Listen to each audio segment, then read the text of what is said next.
Que la bénédiction de Dieu le Père, de Dieu le Fils et de Dieu le Saint-Esprit soit avec vous et avec toute votre famille.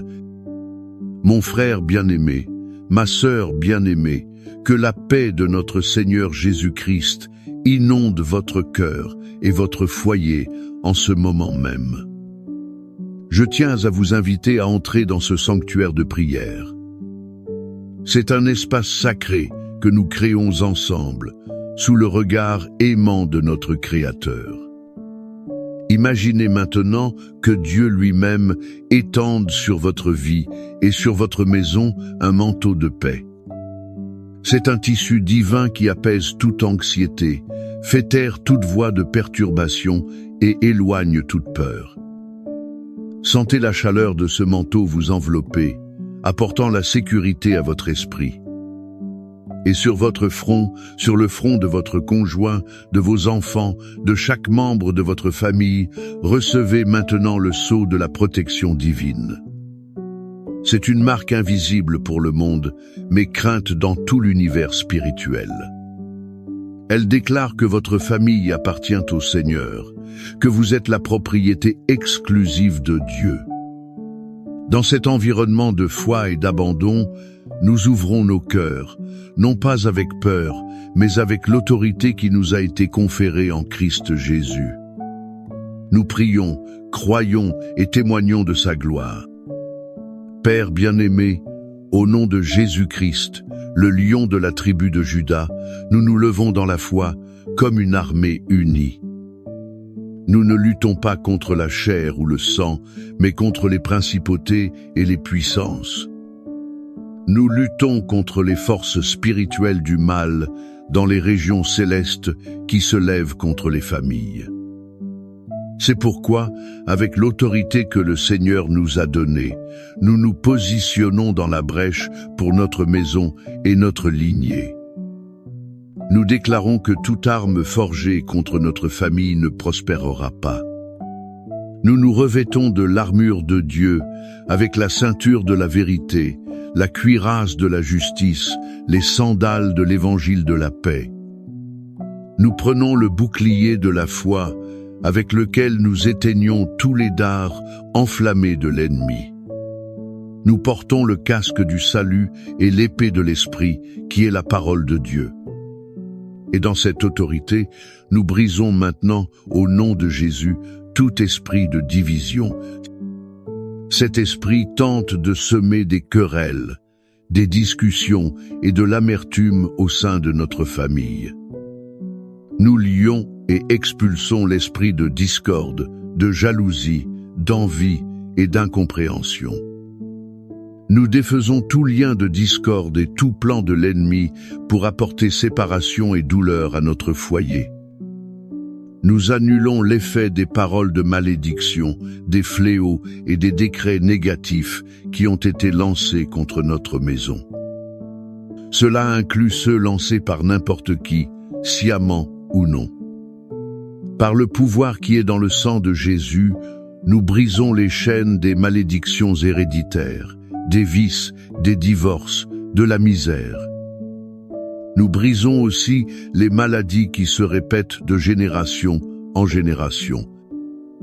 Nous déclarons que notre famille est sous une nouvelle alliance, l'alliance du sang de l'agneau. Toutes les choses anciennes sont passées, voici, tout est devenu nouveau. Nous ordonnons à tout esprit de rébellion, de désobéissance et de tromperie qui tente d'influencer l'esprit et le cœur de nos enfants. Sortez maintenant, au nom de Jésus. Nous les couvrons du sang de Christ et déclarons qu'ils sont l'héritage du Seigneur. Ils ont la pensée de Christ, ils marcheront dans les voies du Seigneur et aucun mal ne leur arrivera. Nous proclamons la victoire de Christ sur la croix pour notre maison. Notre famille est scellée, protégée et gardée par le pouvoir de Dieu. Maintenant, mon frère, ma sœur, je voudrais vous inviter à calmer votre cœur et à plonger avec nous dans l'une des histoires les plus touchantes et puissantes de la Bible. C'est une histoire qui révèle le cœur de notre Père céleste. C'est la parabole du Fils prodigue que nous trouvons dans l'évangile de Luc, chapitre 15. Mais j'aime l'appeler la parabole du Père miséricordieux, car le véritable protagoniste est l'amour incessant d'un père. Il y avait un homme qui avait 2 fils. Le plus jeune, dans un acte d'arrogance et d'impatience, dit à son père, « Père, donne-moi la part des biens qui me revient. » Pouvez-vous ressentir la douleur dans le cœur de ce père? Ce n'était pas seulement de l'argent que le fils demandait. C'était son héritage, quelque chose qu'il ne recevrait qu'à la mort de son père. En fait, il disait, « Père, pour moi, tu es déjà mort. Je veux vivre ma vie loin de toi. » Et le père, respectant la liberté de son fils, le cœur brisé, partagea ses biens. Le jeune homme partit pour une terre lointaine. Là, il gaspilla tout ce qu'il possédait dans une vie d'excès. Quand l'argent fut épuisé, une grande famine s'abattit sur cette terre. Il commença alors à connaître des besoins extrêmes. Sa dignité fut écrasée au point qu'il souhaita manger la nourriture donnée aux porcs. C'est au fond du gouffre, au milieu de la boue et du désespoir, qu'il reprit ses esprits. Il se souvint de la maison de son père, où même les serviteurs avaient du pain en abondance alors qu'il mourait de faim. Et il prit une décision. « Je me lèverai, j'irai vers mon père et je lui dirai, « Père, j'ai péché contre le ciel et devant toi. Je ne suis plus digne d'être appelé ton fils.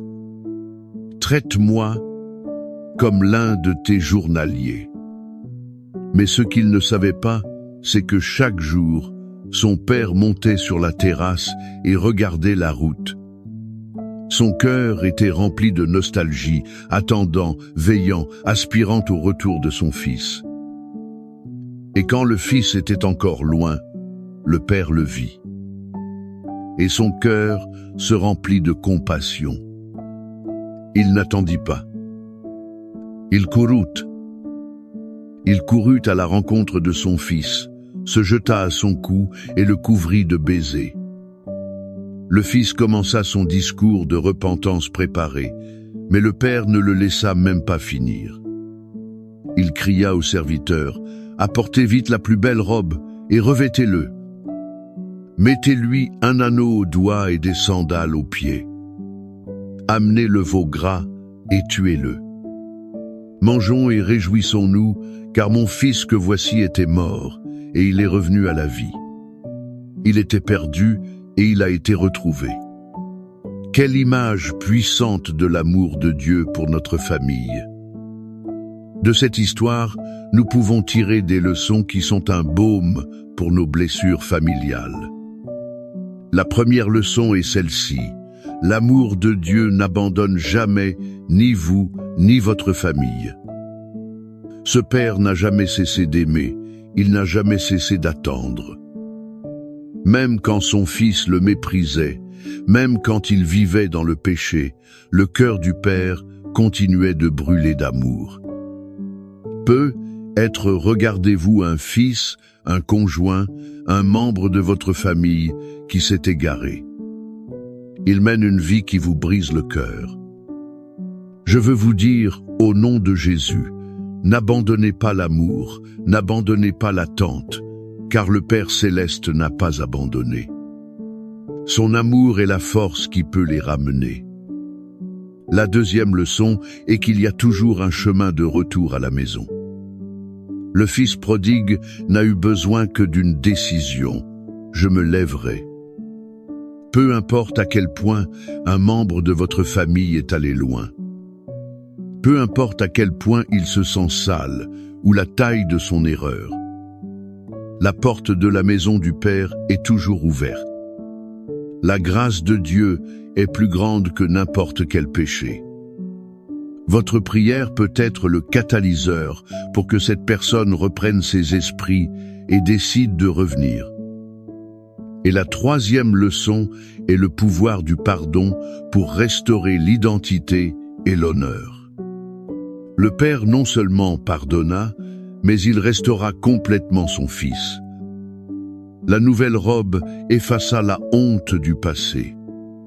L'anneau lui restitua son autorité de fils, et les sandales lui rendirent sa dignité.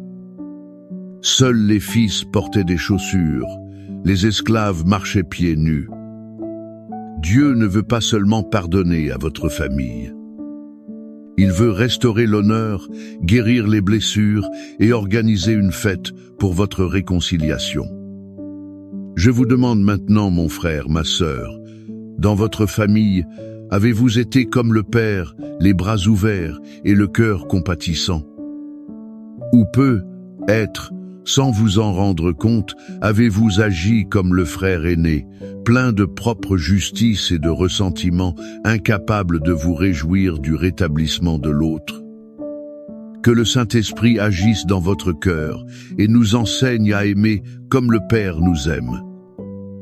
Et c'est avec ce sentiment de l'amour protecteur et pourvoyeur du Père que nous nous tournons vers sa parole éternelle. Nous nous tournons vers les promesses contenues dans les psaumes. L'histoire du Père qui accueille et protège le Fils repenti est la personnification des promesses que nous lisons dans le psaume 91. Ce psaume est la déclaration du Père céleste disant à chacun de ses enfants: « Je suis votre refuge, votre forteresse, votre protection. » Et le psaume 23 complète cette vérité, montrant que ce même Dieu non seulement nous protège, mais nous guide, nous nourrit et pourvoit à tous nos besoins. Il prend soin de nous comme un bon berger s'occupe de ses brebis. C'est pourquoi je vous invite maintenant à fermer vos yeux, si vous le pouvez, à respirer profondément. Recevez ces mots non pas comme un simple poème ancien, mais comme une promesse vivante et active de Dieu pour vous et pour toute votre famille. Recevez le psaume 91 comme un bouclier spirituel sur votre foyer. Celui qui habite sous l'abri du Très-Haut reposera à l'ombre du Tout-Puissant. Je dirai du Seigneur: il est mon Dieu, mon refuge, ma forteresse, et je me confierai en lui. Car c'est lui qui te délivrera du filet de l'oiseleur et de la peste pernicieuse.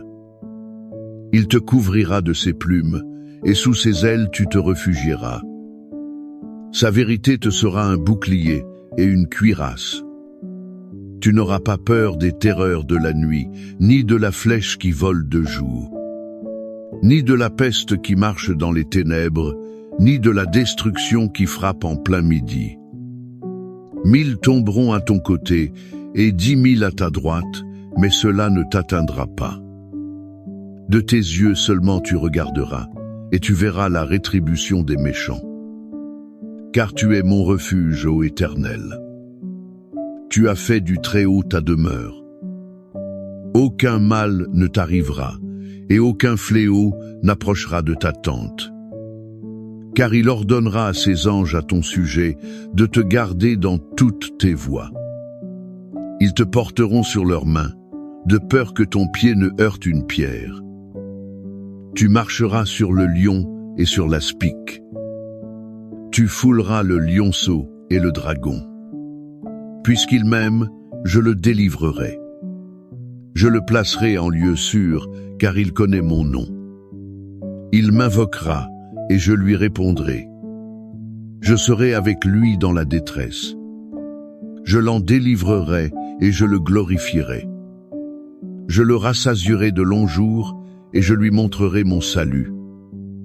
Père saint, fondé sur tes promesses infaillibles et ému par la révélation de ton cœur de Père, nous élevons maintenant notre voix en prière pour chaque famille qui nous écoute. Seigneur, nous te demandons, au nom de Jésus, que ton amour de Père court à la rencontre de chaque fils et fille qui est loin. Ceux-ci sont perdus en terre lointaine, dilapidant leur héritage spirituel. Père, que ton Saint-Esprit les convainque du péché, de la justice et du jugement. qu'ils reprennent leurs esprits et ressentent une nostalgie insupportable de ta maison. Nous déclarons le retour des prodigues. Nous brisons les chaînes des vices, des mauvaises compagnies, des idéologies qui les emprisonnent. Nous déclarons qu'ils reviendront à ton étreinte. Nous prions maintenant pour les mariages en crise, pour les relations brisées par la trahison, les paroles dures, le manque de pardon. Seigneur, toi qui restaures, nous te demandons de verser ton baume guérisseur sur chaque blessure. Restaure la communication, le respect, l'amour et l'alliance. Que les cœurs endurcis comme celui du frère aîné se brisent et apprennent à pardonner et à célébrer la restauration. Nous clamons pour l'unité familiale, Seigneur. Là où il y a des conflits entre parents et enfants, entre frères, que ton esprit de paix apporte la réconciliation et l'harmonie. Et comme notre bon berger, selon la promesse du psaume 23, nous déclarons que nous ne manquerons de rien. Nous demandons, Seigneur, la provision financière dans chaque foyer. Ouvre les portes de l'emploi, multiplie les ressources, réprimande l'esprit dévoreur et enseigne-nous à t'honorer avec nos biens. Que dans chaque maison, il y ait du pain sur la table et de la joie dans le cœur. Nous prions aussi pour la guérison physique et émotionnelle. Touche chaque corps malade, chaque esprit anxieux, chaque cœur déprimé. Que ta vertu guérisseuse coule maintenant, restaurant la santé et la vitalité de chaque membre de la famille, du plus jeune au plus âgé. Nous vous invitons maintenant, mon frère, ma sœur, à écrire le nom de votre famille ou votre demande spécifique dans les commentaires. Unissons notre foi et présentons chaque nom, chaque cause devant le trône de la grâce. Que le Seigneur te bénisse et te garde. Que le Seigneur fasse resplendir sa face sur toi et ait pitié de toi. Que le Seigneur lève sa face sur toi et te donne la paix, à toi et à toute ta maison. Que l'amour du Père qui attend, la grâce du Fils qui restaure et la communion du Saint-Esprit qui unit soient la réalité de votre famille. Cela est vrai aujourd'hui et pour toujours. Recevez cette bénédiction avec foi, car le Dieu qui a promis est fidèle pour accomplir. Amen.